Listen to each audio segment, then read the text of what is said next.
I was trying to push a new style of filmmaking. Have the hero do absolutely nothing from time to time.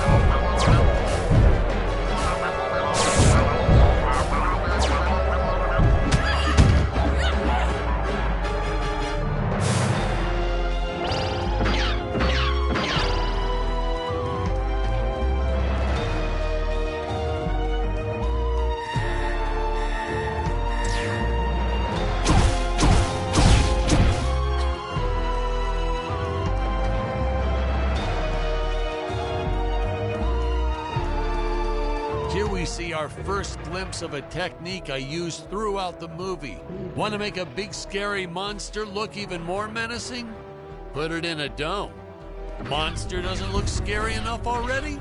Put it in a dome. Want the audience to know when a monster really means business? Put it in a dome.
Saucers. Oh, these guys were just adorable.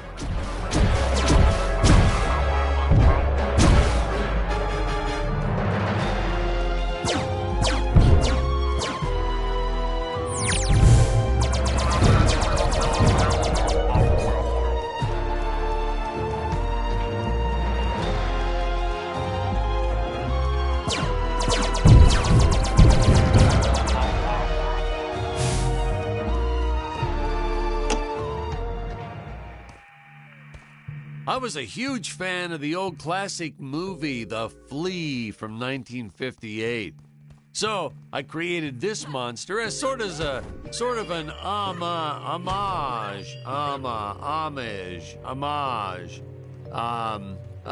in respect to that film. I have the darndest time with that word homage. Man, oh man, that whip. We probably should have invested in some training courses so the actors knew how to properly handle it, but instead we just let them flail it around wildly. You know that saying, it's all fun and games until someone loses an eye? That's true. And that's the story of why the Emperor wears that metal monocle. Greg was a real trooper about it, though. Didn't even seem fazed that he'd have to wear an eye patch for the rest of his life. I think he went on to do some pirate-themed promotions at his used car lot once we wrapped up production.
my Mechameleon? Why has it not pulverized the intruders already? Well, Donald, I was installing photon lasers into its eyes, and I hadn't finished. So, the Mechameleon might be somewhat, well, blind. My indomitable guardian is blind? I do not tolerate failure, Doctor. Wham and bam! Now, here's some real action. Nothing like an adrenaline boost to get our hero to really start wailing on those monsters. We were unsure how to represent a surge of adrenaline at first, but I think we nailed it. Yep, definitely nailed it. Getting these two to do their scenes together was enough to make your head spin. They weren't, strictly speaking, actors. Well, not in your usual sense. Ludwig here, or Dr. Peculiar, actually was a doctor. I think I told you that before. Greg, our emperor, well, that's a whole different can of beans. Our casting guy found him on a used car lot. Greg talked him into buying just a horrible car. Thing never ran. Oh, then when he tried to get his money back, Greg just laughed maniacally. So, doggone it, he offered Greg the role right on the spot. He said, no, another fake scene. Maybe we can splice all these together for an outtakes extra. Huh? I'd watch it.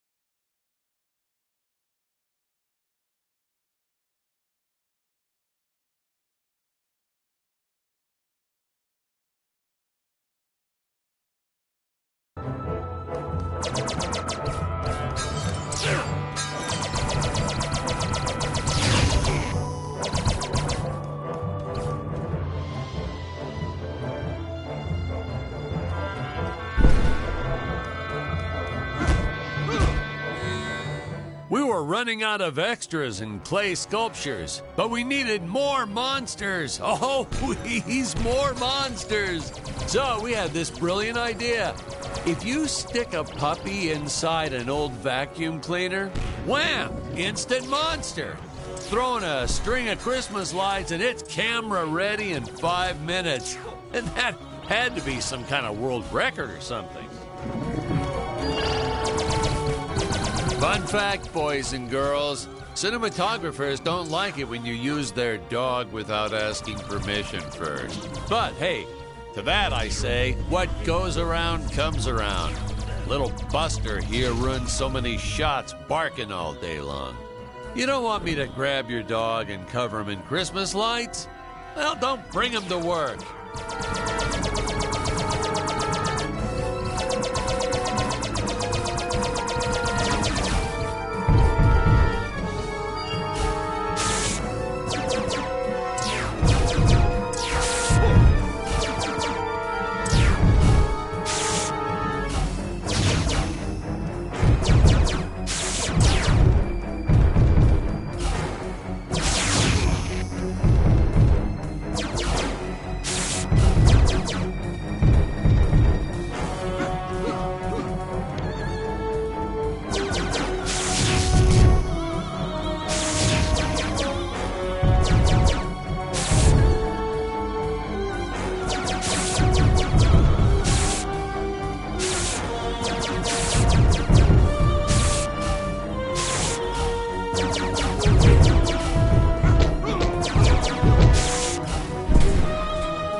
about at the altitude where Dick's rocket ship had crash landed at the start of the film. When I think back about all the work we did, building this darn tower and making models and costumes and sets and props, and then trying to keep it all straight during filming and not getting anything all mixed up. It's exhausting. Just thinking back on it is exhausting.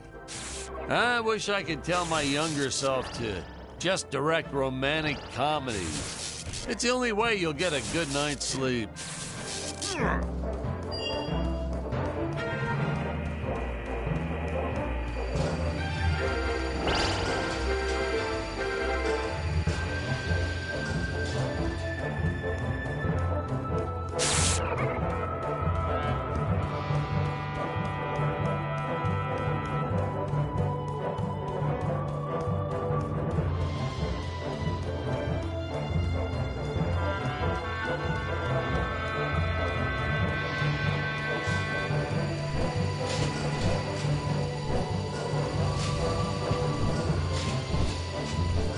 Ah, yes, the rotating contraption things. We actually used Ferris wheel parts from an old amusement park. I think it was called Dizzyland. Is it Disneyland? Isn't that kind of close to... Yeah, and the courts agreed with you.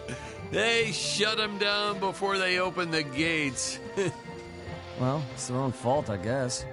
Well, naturally, my production team swooped right in and bought up everything they could get their hands on. So, I guess there was a silver lining to their legal battles. One man's lemon is another man's lemonade. Or however that saying goes.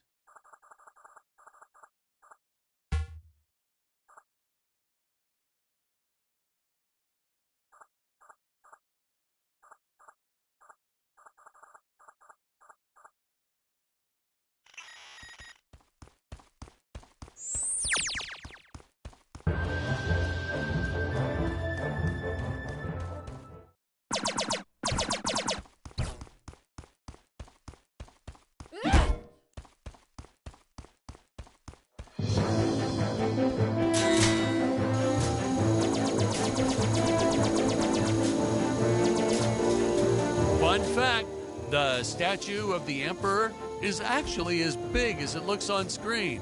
Yeah, we were going to use a small model and green screen it, but then Greg offered to fund building a life-size version.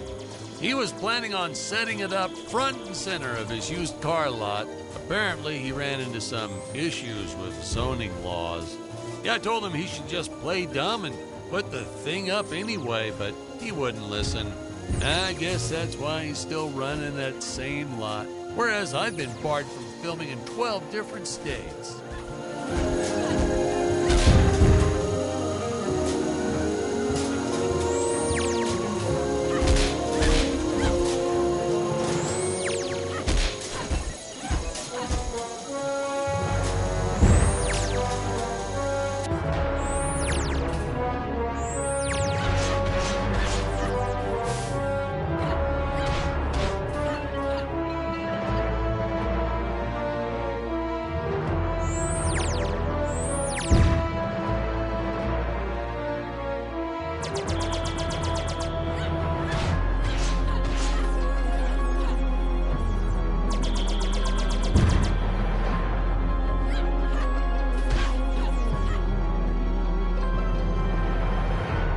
If I told you how much gold paint we used on these darn sets, you wouldn't believe me. We were originally trying to decorate this whole set in precious stones. I wanted that sparkling effect, but then my props guy shook his head. I've learned that when he shakes his head, it's best to go with Plan B. Unfortunately, Plan B meant a cement mixer filled with gold paint. It was so much hard work, even I had to finally roll up my sleeves, dive in, and call some interns from the community college. Man, there's nothing college kids won't do for free pizza.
action in this scene reminds me of a big fight I had with the studio head. Word to the wise, when the guy funding your movie offers you a suggestion, stupidest idea ever is a phrase you should shy away from. Whoa, my bad. Don't worry, I have the right clip now.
In this scene reminds me of a big fight I had with the studio head.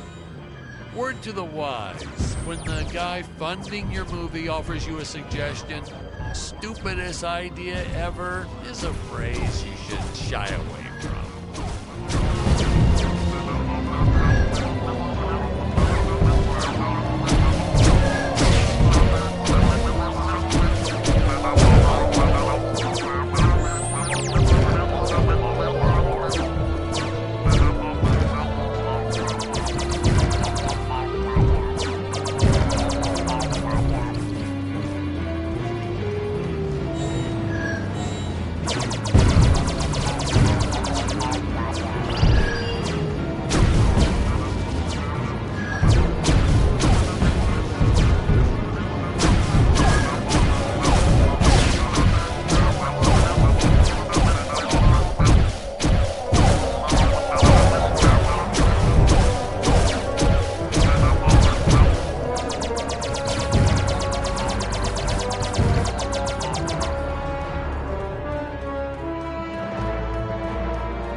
I have come here to end your empire and free these apes from your tyranny.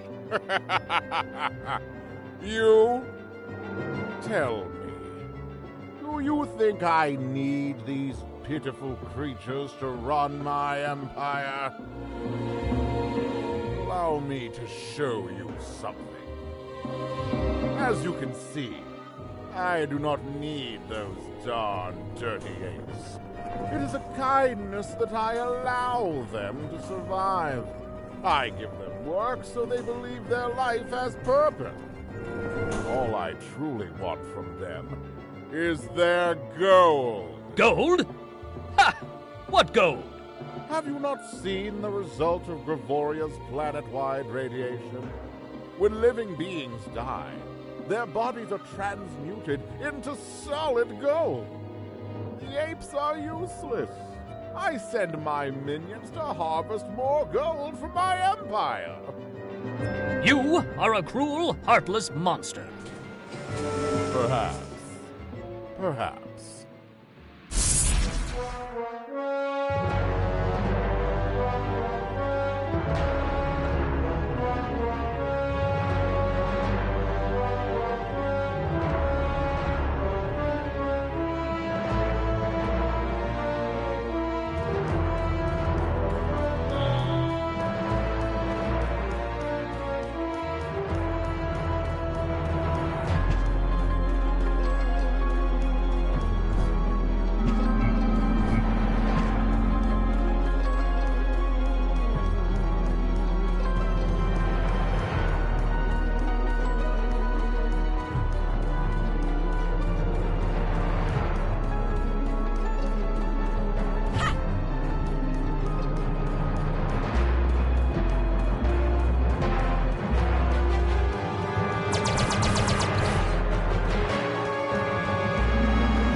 Whoa, that scene always makes me woozy.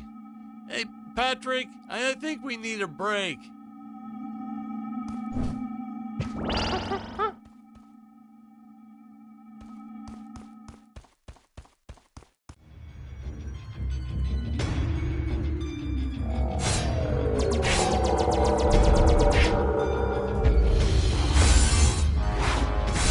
You imagine one of those on your average elevator? Still, it's even worse when you press all the buttons on a real elevator. People get so annoyed when you do that.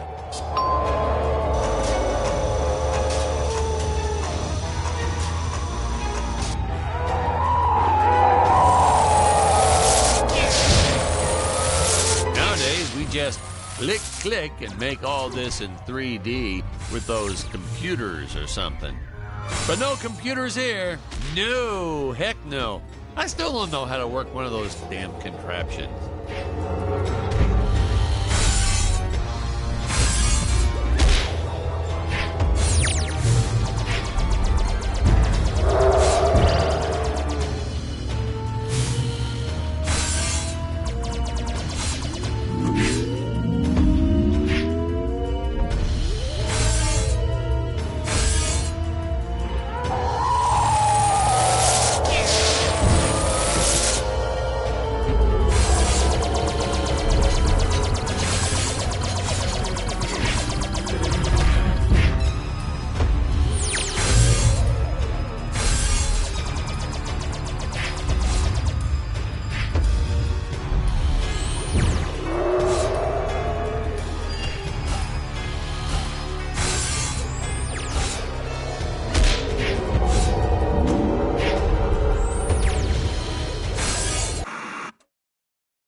Set Construction 101. To make it look nice, you gotta make it look shiny. That's the secret ingredient, you know.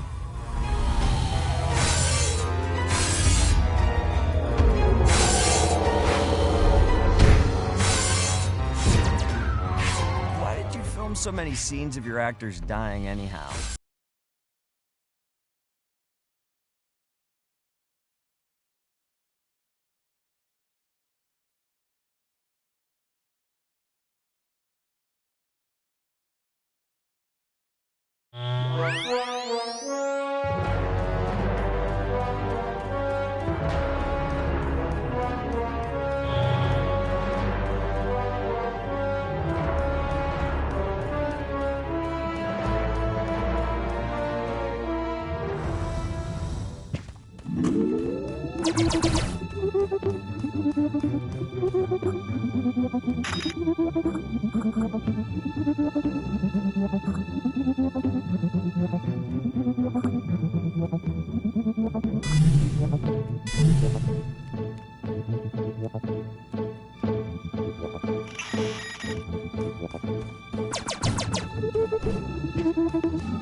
Whoa, that scene always makes me woozy.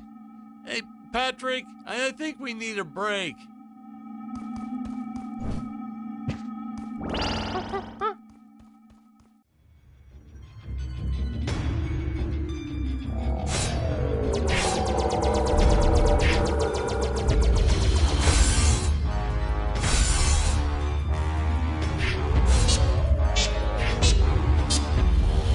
Imagine one of those on your average elevator?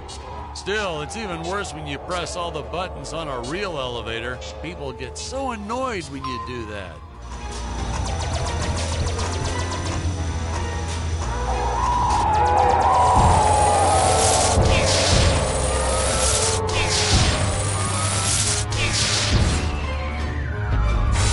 Nowadays, we just click, click, and make all this in 3D with those computers or something.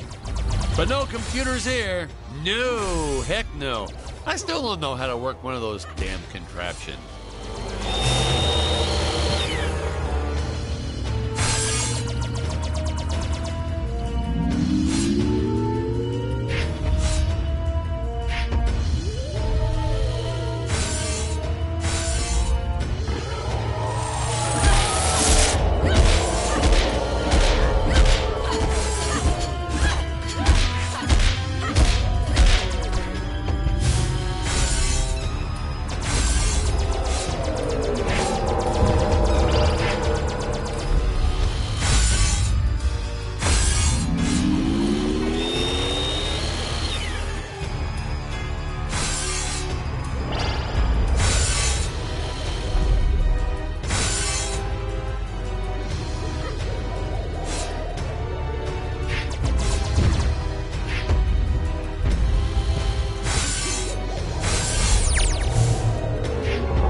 Set Construction 101.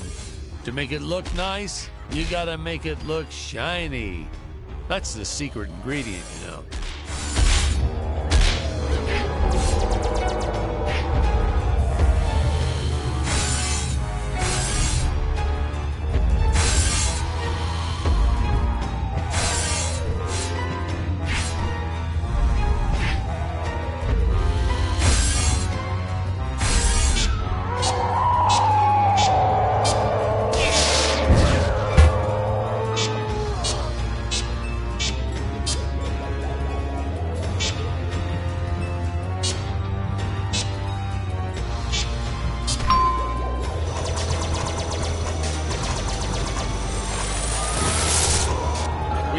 13 production babies while making this movie. One of them was even named after one of the characters, Maximilian J. Peters.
Wanted to go skydiving myself, but I have a crippling fear of heights.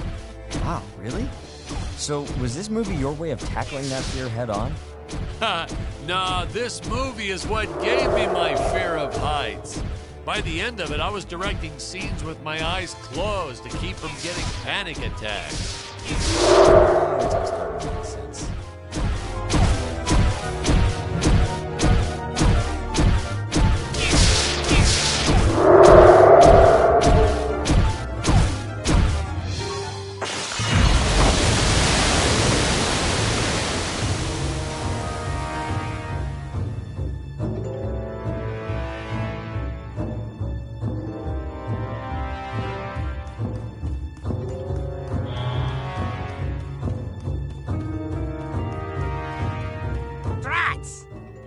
Destroy my Mechameleon. Now you shattered the Dynadrome. Now they all escape. Do you have any idea how difficult it will be to recapture them all? Dr. Peculiar, why is my dinosaur army running amok? Oh, well, let them roam the island. But, Your Eminence, trample on some of my hybrid specimens. That would be like turning Gregor Mendel's pea garden into soup and forcing him to drink it. Mendel Schmendel, Doctor. I gave you gold to spawn me a dinosaur army, and I expect my army to kill things. Certainly, Your Eminence. But whatever you command, it is so hard to do real science under these conditions.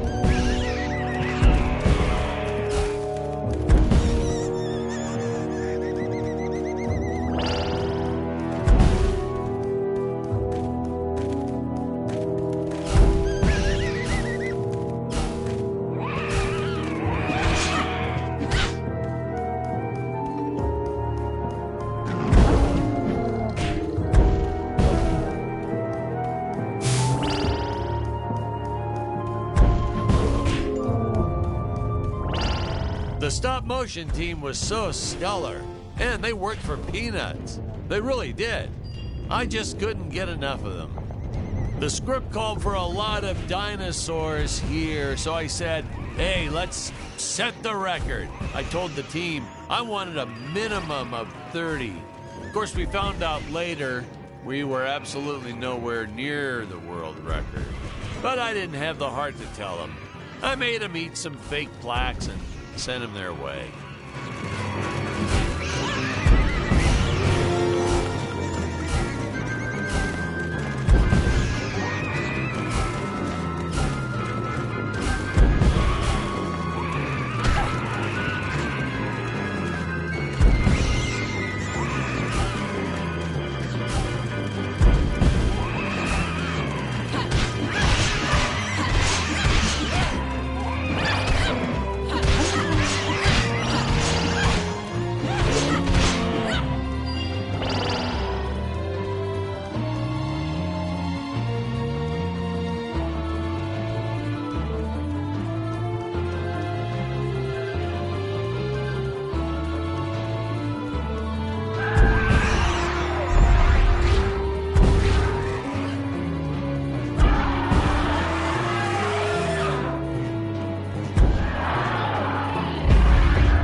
Okay, now you can stop.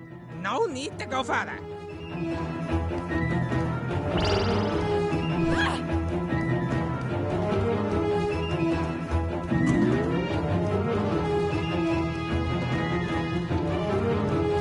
If you break even a single egg, why? No, not my Tyrannosaurus Rex! You Neanderthal!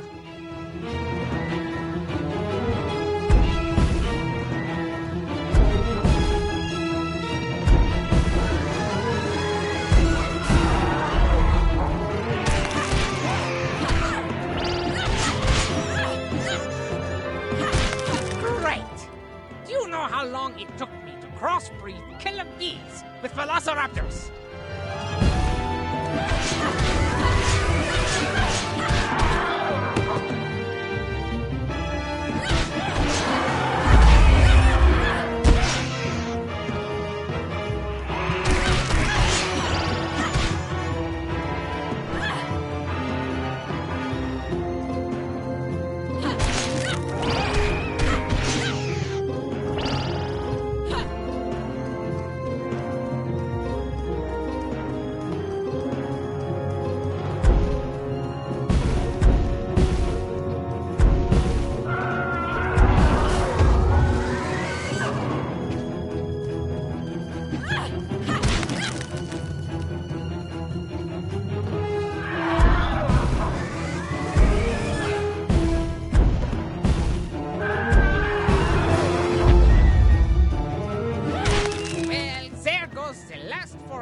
Of my professional career. I hope you're happy now. Welcome to a world with no genetically modified carnivorous dinosaurs.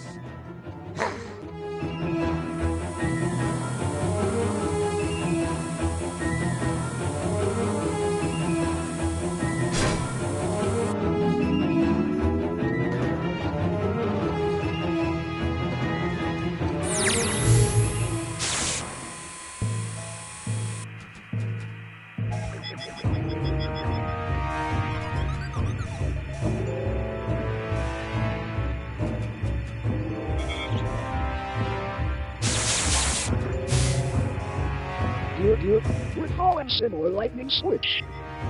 Searching. Available rocket ship detected.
Some people wondered why we had that third lower exhaust pipe on Robot, even though it didn't shoot flames when he hovered. It was purely a matter of necessity. Wearing a suit that takes hours to put on? I mean, when you gotta go, you gotta go.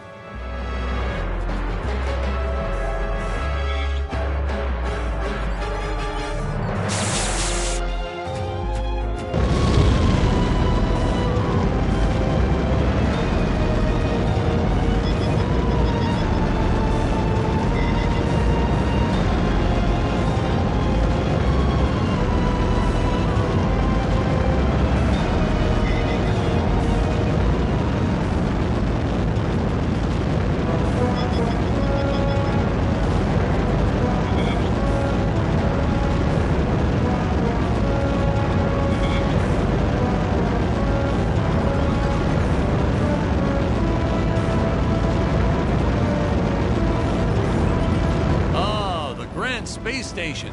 Space, the final frontier, where no man has gone before. These are the voyages. Whoops. Sorry, I got kind of carried away with something else there.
These are men!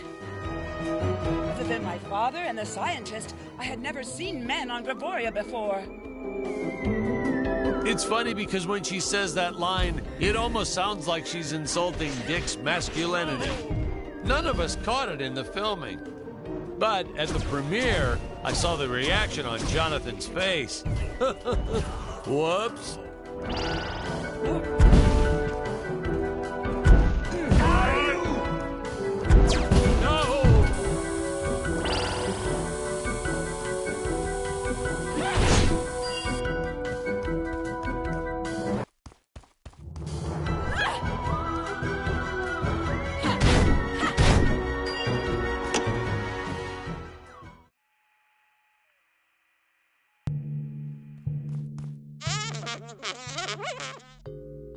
You're... Who are you?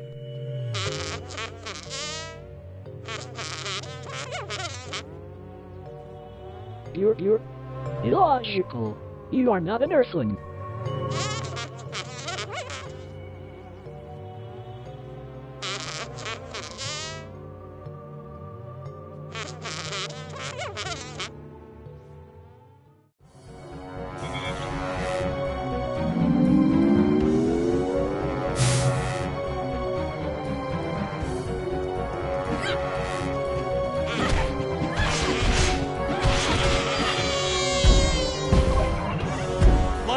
Complained that the fight scenes went on a little too long in my movie, that there wasn't enough story and exposition. Excuse me, what kind of movie did you decide to go see? An action movie, you say? Last time I checked, dialogue wasn't a movie genre.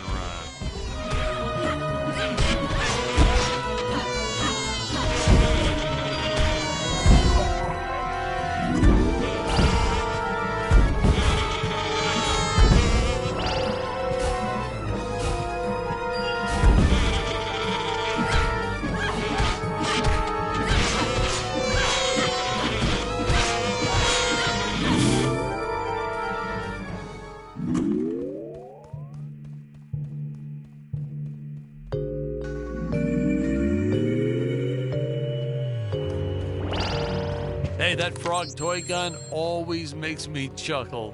A frog-shaped gun that shoots flies.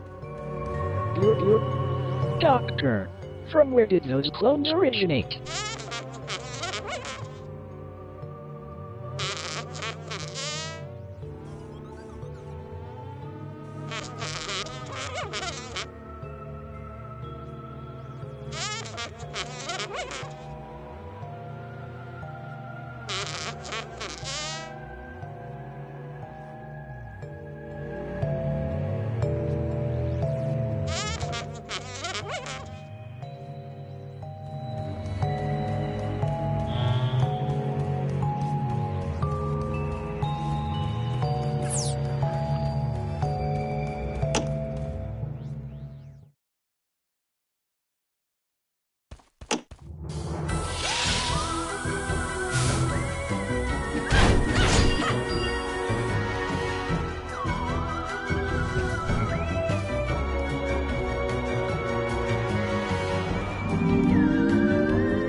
Larger than I ever imagined.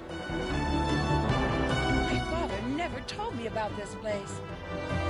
Ah, that is because he does not know it exists, my dear. He supplies me with gold, and I hand him little robot toys he can play with. Little does he know, I divert most of the gold into my own experiments. Experiments like my army of atomic monkeys.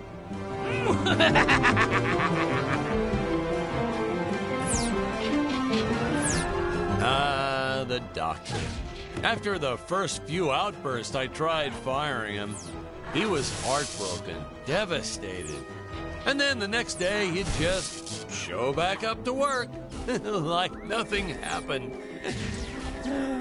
I couldn't bear to fire the man twice. That look on his face the first time. Oh well, I just made it work. In retrospect, he was a bit creepy, though. Always hanging around the ladies' makeup trailer. So creepy. Oh well, who can blame him? We had some really nice eye candy on the set. But he was creepy.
Invisible men are always cool, and the great thing is, they're easy to cast because of obvious reasons.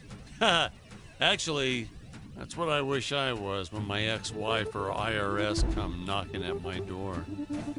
Forget I said that. Patrick, we've been recording for a while. Can we take a break now? Well, we're a little behind, but sure, let's take a $5. Oh, man. Man alive, it feels great to get those headphones off. Whew.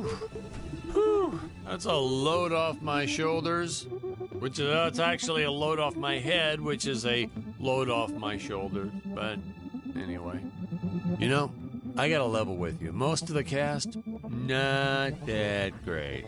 Worst acting I've seen, probably. Yeah, we'd shoot some scenes a dozen times just to get it right. Hey, Hey, you're not recording any of this, right? Oh, nah, it's all good. I'll just make a note to edit this stuff out.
Wait, did the actor just pick up a film reel? So that's what happened to all my missing footage. Oh, how did I ever let this make it into the final cut?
Let me guess.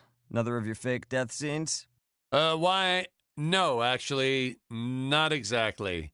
That was an accident. Looks like that one hurt, too.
These nice still shots are great, aren't they?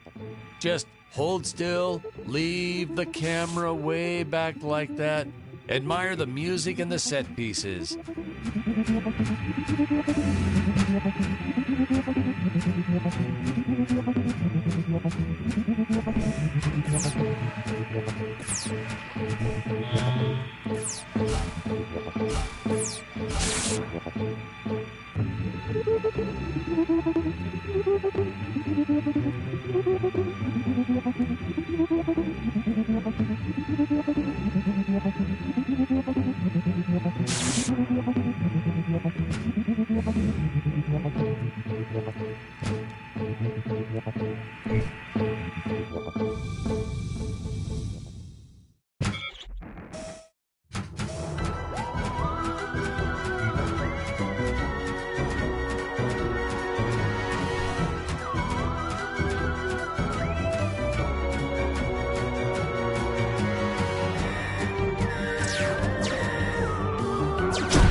Jonathan, that was an odd one. He used to tell me that after he makes it big, he doesn't want to be Jonathan Digby anymore. He wants to be J. Dig. He thought it would start a trend or something. Can you imagine that? The first letter of his name and then the first syllable of his last name? It's so absurd. That's the sort of thing that would never catch on. Oh, especially in the entertainment industry.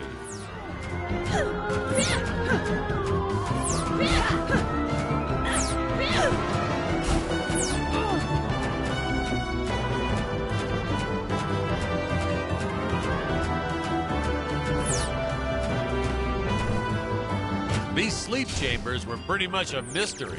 Just how in the world do they work? Are they teleporting the heroes somewhere? Shrinking them down? Who knows? But, sir, shouldn't you know? I mean, it's your movie. Patrick, a director can't know everything about his film. If he did, it would be no fun for him to watch it. Also, I called in sick a lot, so a lot of the scenes were handled by my cinematographer.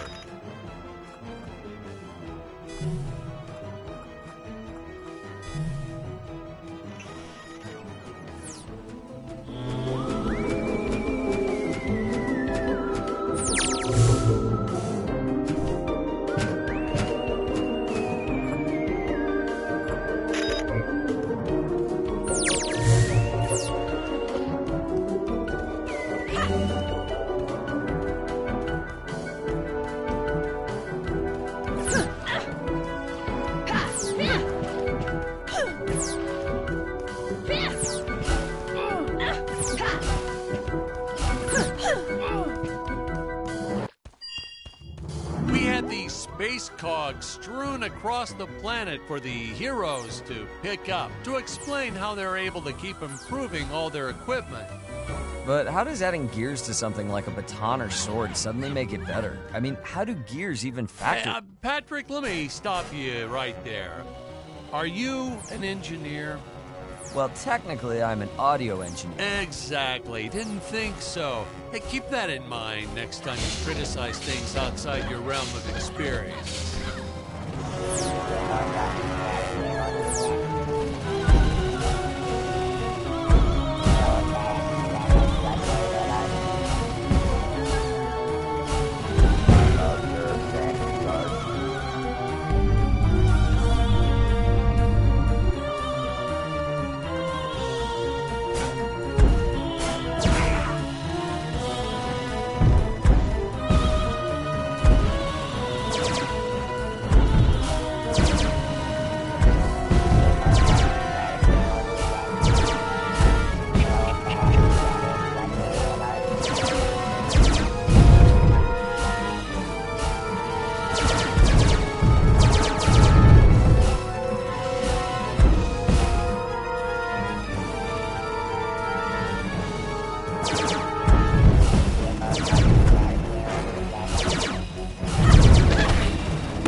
You have any idea what sort of blood, sweat, and tears went into creating this army and making them all move around on cue? No, seriously, do you? Because I'm still stumped by this. I watched the scenes and I just, flabbergasted by the amount of work someone must have done to make all this happen.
hate to ask, but why did you bother?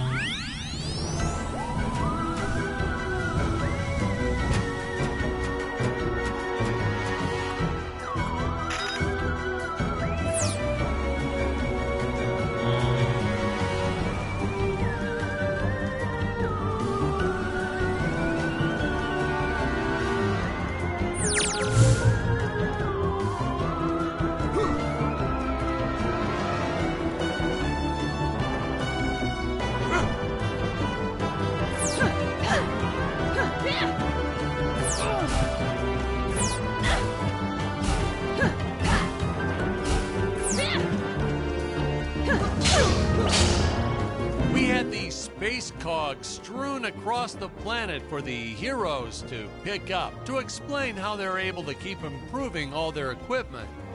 But how does adding gears to something like a baton or sword suddenly make it better? I mean, how do gears even factor? Hey, Patrick, let me stop you right there. Are you an engineer? Well, technically, I'm an audio engineer. Exactly. Didn't think so. Hey, keep that in mind next time you criticize things outside your realm of experience. You have any idea what sort of blood, sweat, and tears went into creating this army? And making them all move around on cue? No, seriously, do you? Because I'm still stumped by this. I watched the scenes, and I just, flabbergasted by the amount of work someone must have done to make all this happen.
lot of names before we settled on Dick Starspeed. Let's see, we had Lance Laser, Gary Galaxy, Samuel Satellite, Nacho Nova. That was my favorite. Yeah, we did a whole lot of those same first letter thing for a while there. The execs wanted us to go with Dick, though. For a while, we were going to go with Dick Missile, I think. The studio didn't care much, as long as we steered clear of Uranus and black holes. Dick Missile penetrating deep into a black hole, then going to Uranus. That would have been a knee slapper.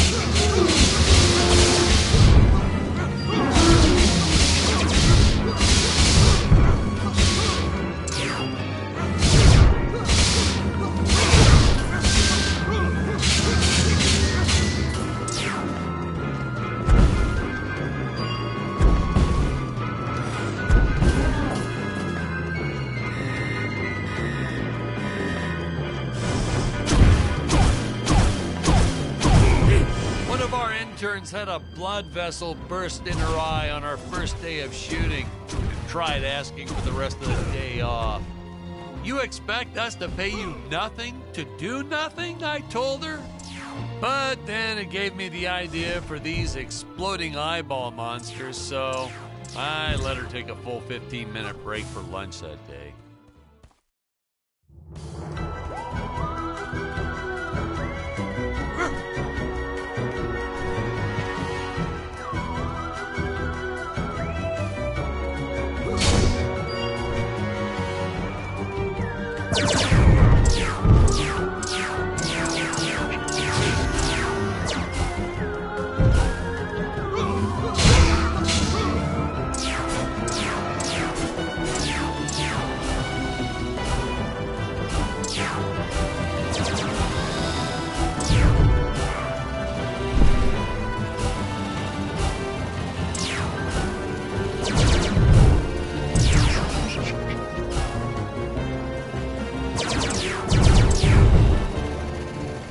Wrong clip.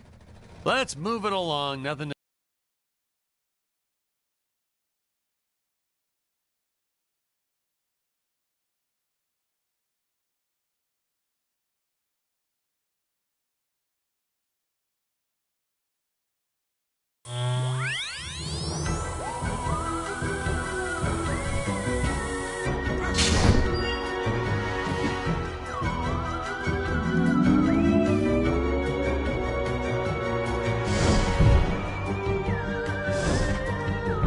tried a lot of names before we settled on Dick Starspeed.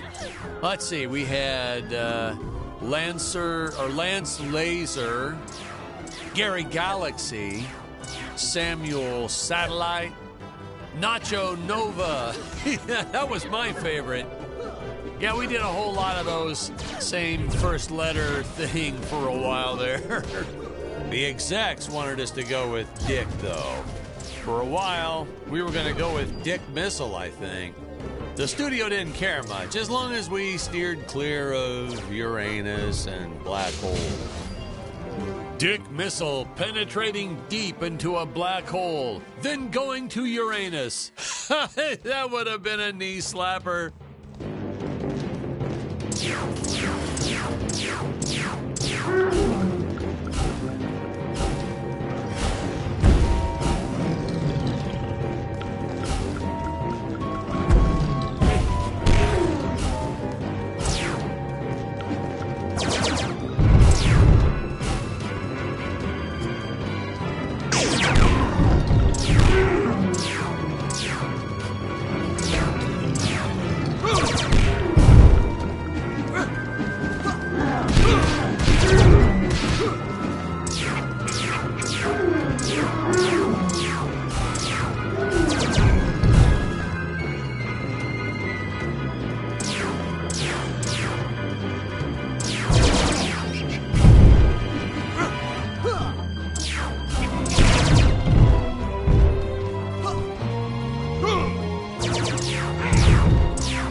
interns had a blood vessel burst in her eye on our first day of shooting and tried asking for the rest of the day off.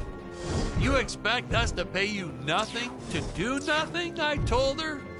But then it gave me the idea for these exploding eyeball monsters, so I let her take a full 15-minute break for lunch that day.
Have gone a little overboard with how the heroes are always destroying things. The prop master Ralph had intended to use some for multiple scenes, but nope, not the way our actors were busting through them.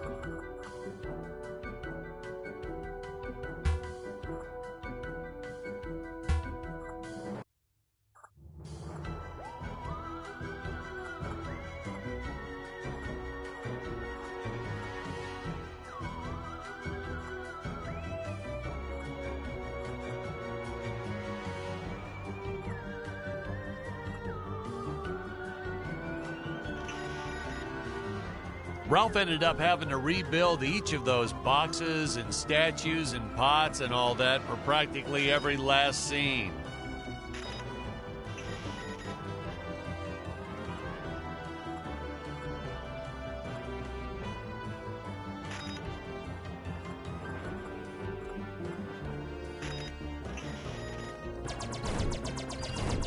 That's okay, though, because I know he loved it. As did our second prop master, who we ended up hiring after Ralph quit.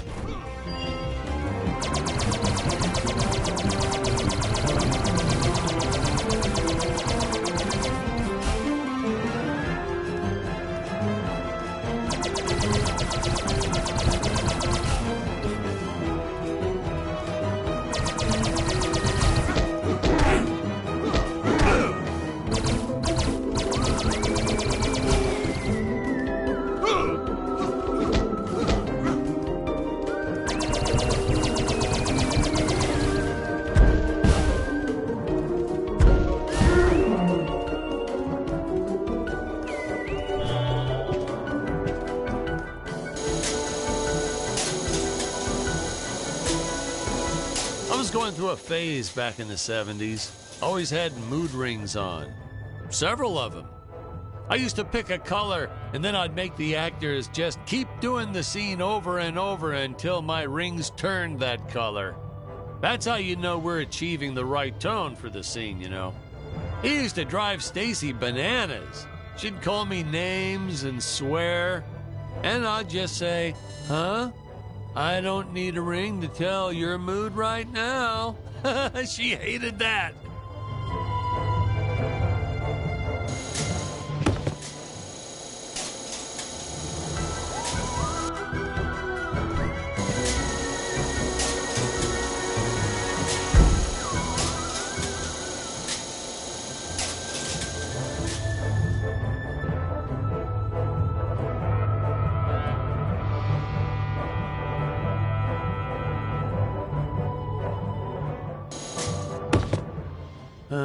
you sure we cannot find the right scene? Sir, I'm trying, but there's no consistency here.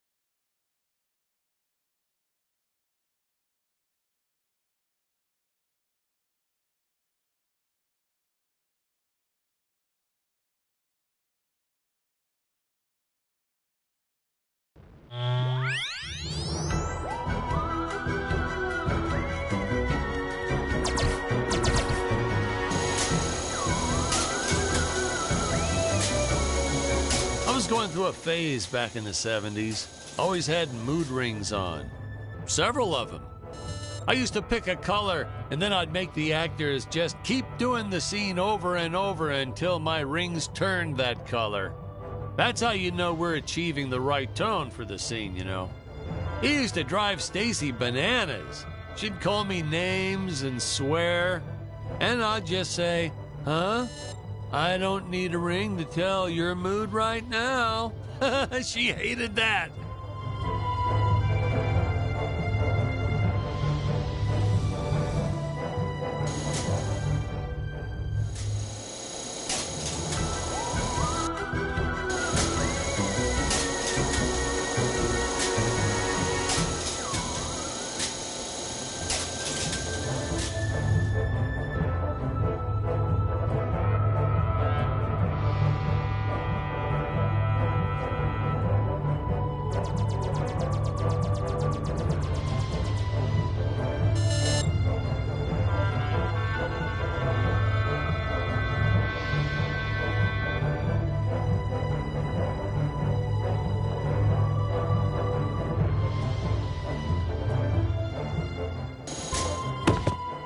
How many more of these clips do you have?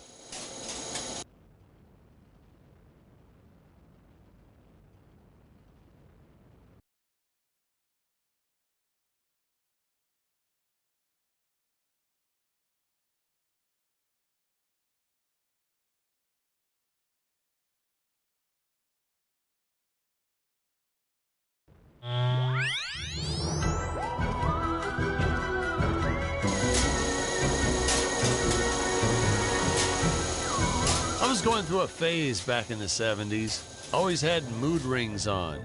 Several of them. I used to pick a color, and then I'd make the actors just keep doing the scene over and over until my rings turned that color. That's how you know we're achieving the right tone for the scene, you know. It used to drive Stacy bananas. She'd call me names and swear, and I'd just say, huh? I don't need a ring to tell your mood right now. She hated that.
Hey, you know the best part about releasing this new DVD will be?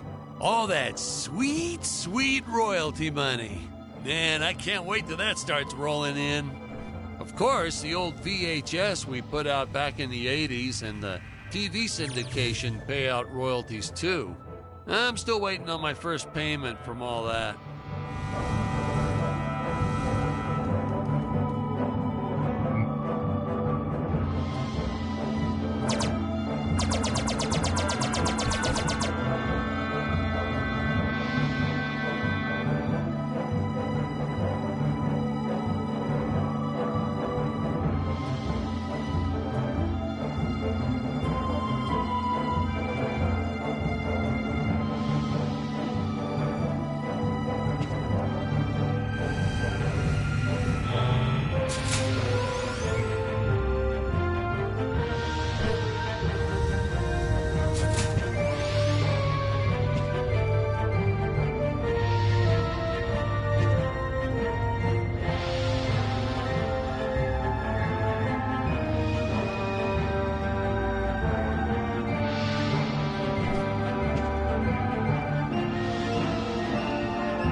Your days are numbered, Dr. Peculiar.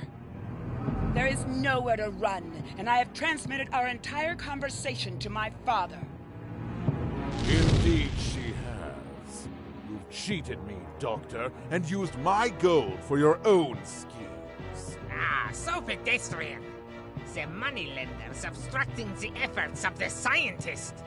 Did you actually think you could get away with this? Actually, I still do. My positronic shield consists of 8 energy rings. As long as even one of them remains intact. Silence, traitor! I grow tired of your incessant techno-babble. As I was saying, my shield is invulnerable to your meager weaponry. And because I am an evil genius, I have fastened the energy rings to a gigantic mutant octopus!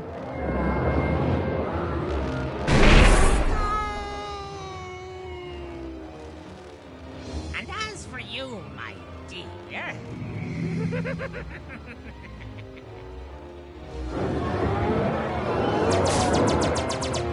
They called me mad, but if they could see me now...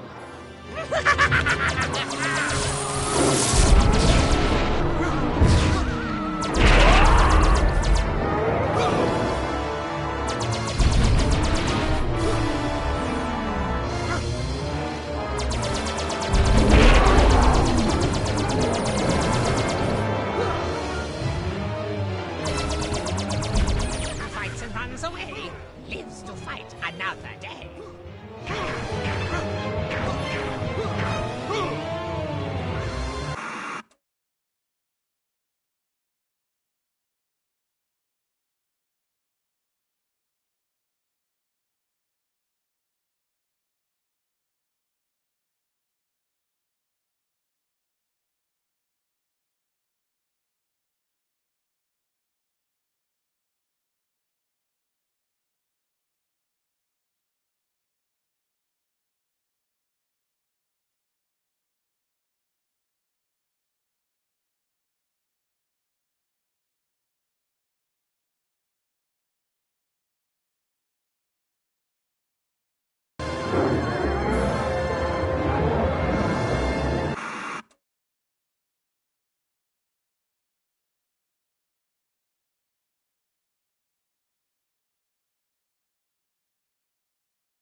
can stop me.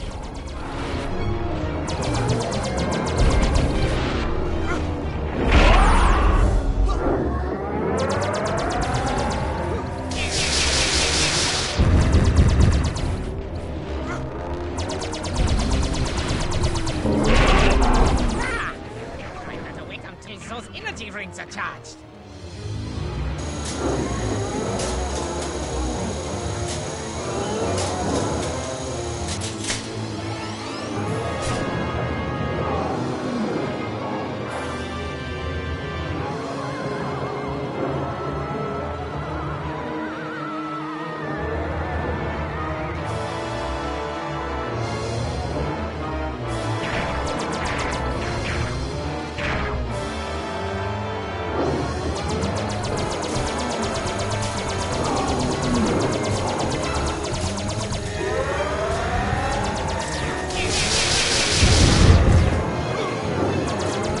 I call a well-armed defense system.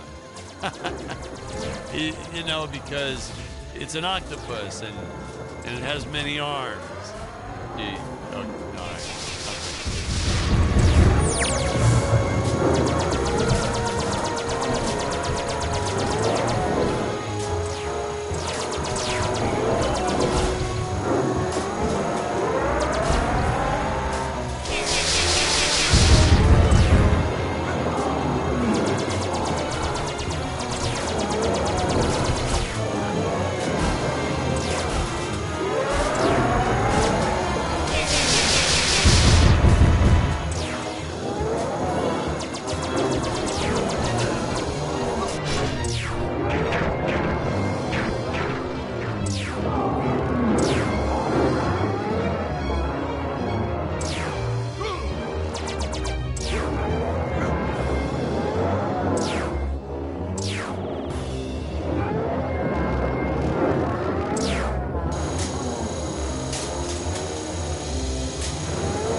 You can kiss your cowardly shield goodbye, Doctor.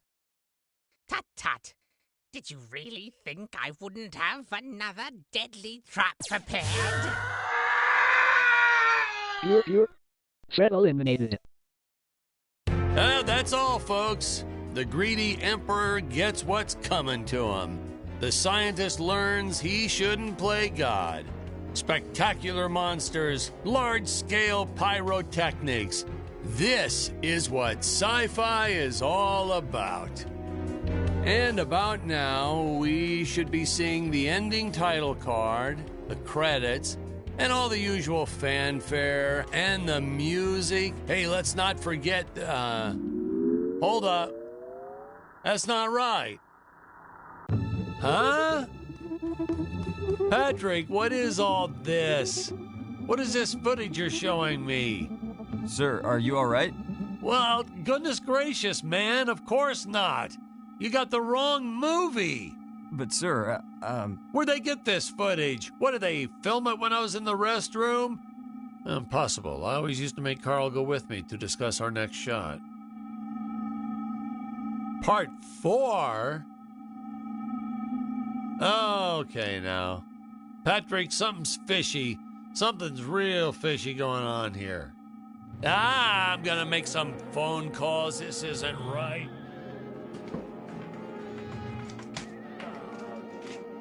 Patrick, is there a payphone around here somewhere? jeez. I think someone forgot his movie had 4 chapters in it. They always stick me with the worst projects for these DVDs. Starting Monday, I'm good for a new job.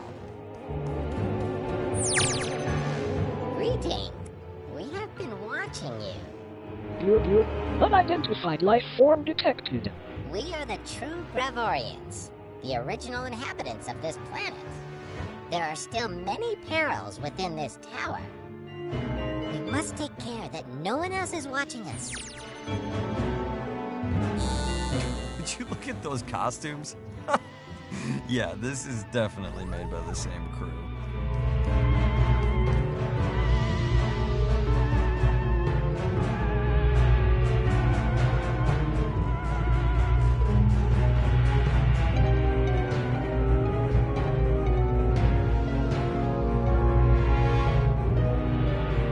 Are those plants made from those inflatable air dancer things you see outside stores? Oh, they must have borrowed them from Emperor Greg's used car lot. No doubt about it. If the director was good at anything, it was figuring out how to do things as cheap and cheesy as can be. I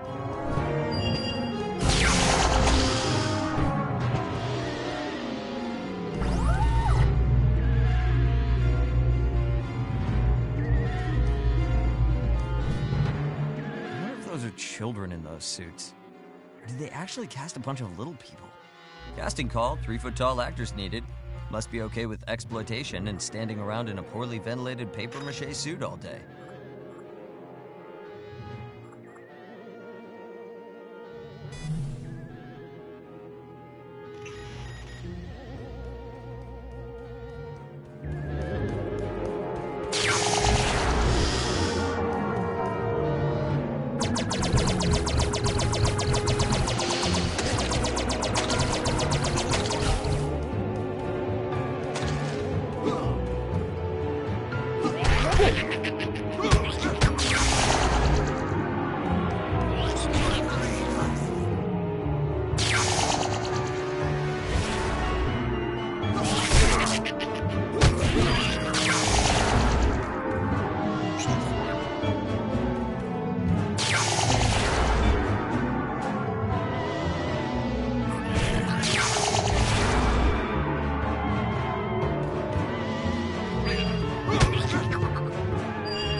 There we go.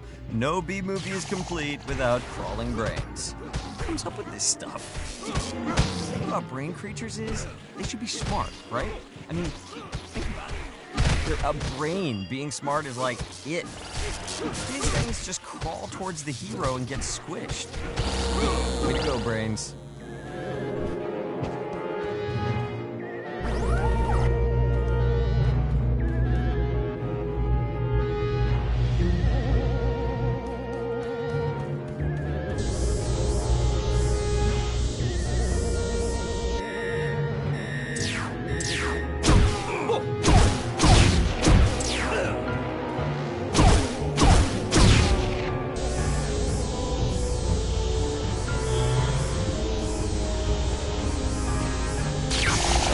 still confused by these guys. Were these brains once human or something?